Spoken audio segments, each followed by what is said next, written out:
Tonight, Ukrainian President Volodymyr Zelensky says he is ready to meet Russian President Vladimir Putin for ceasefire talks. Putin today called for direct talks. And in a country where truth comes at a price, one of the last Western journalists in Russia refuses to stay silent. CBS News senior foreign correspondent Elizabeth Palmer reports tonight on Steve Rosenberg.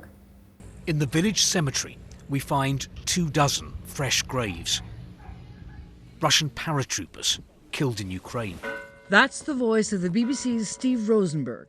The Kremlin controls the narrative and the messaging. He's one of the last foreign journalists in Russia resisting that messaging. It feels like walking a tightrope over a minefield, and you don't know at what point you're going to fall off the tightrope. The tightrope is the Kremlin's suppression of all criticism of its armed forces in Ukraine. Russian journalists who dared went to jail, and Rosenberg covered their story. Olga Smirnova is accused of spreading fake news about the Russian army. President Putin won't call the war a war or his invasion an invasion. Rosenberg will.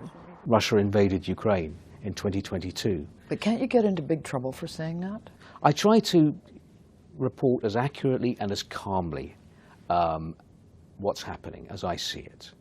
Rosenberg came to Russia 24 years ago, and his first job was as a receptionist for CBS News. He's a gifted pianist and has a huge online following for his musical posts. For me, music is a great solace. I mean, everybody needs a way to de-stress.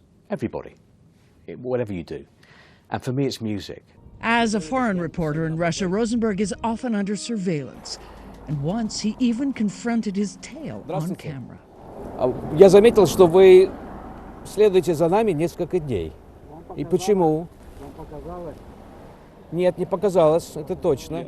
He's challenged President Putin, too. Вторжением российских войск в Украину. The stress must be constant. It's stressful, yes, it is. But as I say, I want to be here, right? I want to see what's happening and what's going to happen in this country, because I fell in love with it so many years ago. How will this end? I wish I knew.